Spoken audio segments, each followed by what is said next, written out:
મિત્રો આજે તારીખ થઈ 1/8/2026 અને વરસાદની આગાહી વચ્ચે હળવદમાં અત્યારે વરસાદ છે તે ધીમી ધારે વરસાદ વરસી રહ્યો છે, સાથે થોડો પવન પણ છે।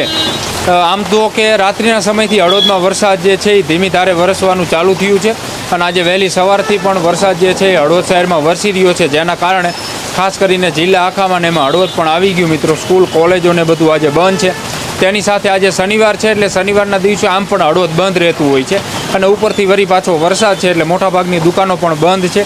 તેની સાથે બ્રાહ્મણી 1 એટલે કે હરપાલ સાગર આપણો ડેમ છે મિત્રો, તો હરપાલ સાગર ડેમમાં અત્યારે 3000થી 3500 ક્યુસેસ પાણી જે છે એ અત્યારે પાણી આવી રહ્યું છે અને મૂડી ને તેની સાથે થાન ને એ બાજુના જે કંઈ ગામોમાં સરા ને એ બાજુ વરસાદ હોય એના કારણે નદી જે દીઘડિયા પાસેથી પસાર થાય છે બ્રાહ્મણી નદી, એમાં અત્યારે પાણીનો પ્રવાહ વધુ છે। એના કારણે એ રસ્તો પણ અત્યારે બંધ કરવામાં આવ્યો છે વાહન વ્યવહાર માત્ર,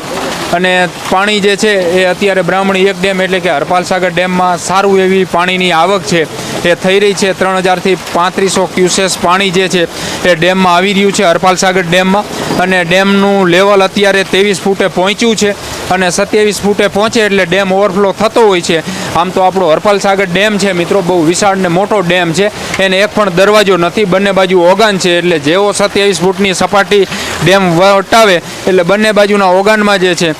એ પાણી જે છે એ વહી જતું હોય છે અને પાણી નદી મારફત સીધું જે છે એ રણમાં પહોંચી જતું હોય છે। એટલે હાલ અત્યારે આપણો હરપાલ સાગર ડેમ એટલે કે બ્રાહ્મણી 1 ડેમ છે એનું લેવલ 23 ફૂટે છે, 27 ફૂટે ડેમ જે છે મિત્રો એ ઓવરફ્લો થતો હોય છે અને મતલબ કે સરા ને એ બાજુ કંઈ વરસાદ વધુ હશે મૂડીને સરા ને એ બાજુ તો પછી જે છે એ બાજુની પાણીની આવક આમાં થતી હોય વધારે મોટા પ્રમાણમાં, એટલે તો કદાચ ડેમ છે એ રાત્રિના સમયે ઓવરફ્લો પણ થઈ શકે છે। તેની સાથે બ્રાહ્મણી 2 ડેમ એટલે કે આપણો શક્તિસાગર ડેમ છે એની સ્થિતિ અત્યારે બરોબર છે, કારણ કે હળવદમાં ખાસ એટલો બધો કંઈ ખાસ વરસાદ પણ નથી, મતલબ કે ધીમી ધારે આ વરસાદ છે એ વરસાદ વરસી રહ્યો છે। એટલે શક્તિસાગર ડેમ આપણું છે મિત્રો, તો શક્તિસાગર ડેમમાં અત્યારે લેવલ બરોબર છે અને ધાંગધ્રા બ્રાન્ચની કેનાલનું પાણી પણ જે છે એ શક્તિસાગર ડેમમાં નાખવામાં આવે છે, એટલે અત્યારે કેનાલ પણ બંધ છે એટલે એ ડેમનું લેવલ બરોબર છે। તેની સાથે સાથે મિત્રો ઘણાદ જે આપણું છે તો હળવદથી ઘણાદ ને પછી આપણે રણમલપુરને ત્યાં આગળ જઈએ તો મંગળપુરથી ટૂંકમાં ઘણાદ જે જવાનો રસ્તો છે ને વચ્ચે જે ઓલો બેઠો કોઝવેલ આવે તો એમાં અત્યારે પાણીની આવક છે, એના કારણે એ રસ્તો છે મિત્રો એ બંધ કરવામાં આવ્યો છે। તેની સાથે ઢવાણા જે આપણું છે મિત્રો, તો અહીંયા આગળ ટ્રેક્ટરમાં તણાઈ ગયા હતા, તમને બધાને ખ્યાલ હશે, જૂના ઢવાણાથી નવા ઢવાણા જવું હોય તો વચ્ચે જે કોઝવેલ આખો આવે તો તે પણ અત્યારે કોઝવેલ આખો જે છે મિત્રો એ બંધ કરવામાં આવ્યો છે। અહીંયા ઘણાદ પણ બંધ છે, તેની સાથે દીઘડિયા પાસે પણ એ સ્થિતિ છે અને ખાસ અમારી પણ લોકોને અપીલ છે કે વરસાદ જે છે તેની સાથે તંત્ર દ્વારા પણ જરૂરી જે કંઈ સૂચનાઓ છે મિત્રો એ આપવામાં આવી રહી છે, એટલે ખાસ લોકોને પણ અપીલ છે કે વરસાદી માહોલમાં વોંકરા હોય, કોઝવેલ હોય કે પછી બેઠા પુલ ને એવું હોય તો ત્યાંથી તમે નીકળો છો ને પાણીનો પ્રવાહ વધુ હોય તો એ ટાળવો। ઘણી વખત અમે મિત્રો જોયું છે, છેલ્લે હમણાં સુંદરીથી જે છે સરા જઈએ ને વચ્ચે જે કોઝવેલ આવે ને ટ્રેક્ટરમાં ભરીને લોકોને લઈ જતા હતા, એટલે આવા જે કંઈ જે છે એ જોખમ ન ખેડવા માટે થઈ અને અમારી પણ બધા લોકોને અપીલ છે। અને ખાસ અત્યારે બપોરનો સમય થયો છે, 11 વાગ્યા જેવો સમય થયો છે મિત્રો,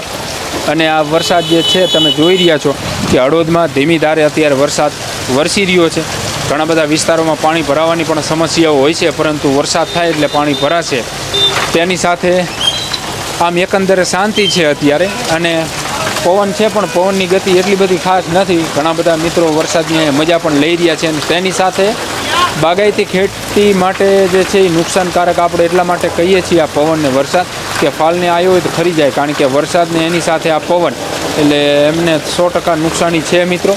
તેની સાથે જો કોઈના કપાસ મોટો થઈ ગયો હોય તો એ પણ વધુ વરસાદ આવવાના કારણે કપાસ પણ પડી જાય, એટલે આવું બધું થવાનું છે। પરંતુ એકંદરે આમ હળવદમાં ગઈકાલ સાંજથી વરસાદ જે છે એ ધીમી ધારે વરસી રહ્યો છે, સવારમાં પણ વરસાદ છે, સ્કૂલ કોલેજો બધું બંધ છે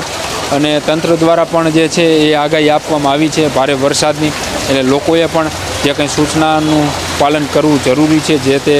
કચેરી દ્વારા સૂચના મળે તો એ પાલન કરવું જરૂરી છે। તેની સાથે શહેરમાં છે તો શહેરમાં નગરપાલિકા દ્વારા વિવિધ સૂચનાઓ આપવામાં આવી રહી છે, તેની સાથે વિવિધ વિભાગના નંબરો પણ જાહેર કરવામાં આવ્યા છે। ગ્રામ્ય લેવલે કંઈ પણ નાની મોટી ઘટના બને તો સરપંચ તેની સાથે તલાટીને એનો પણ સંપર્ક કરી શકો છો। આભાર મિત્રો અમારી સાથે જે જોડાયા તમામનો।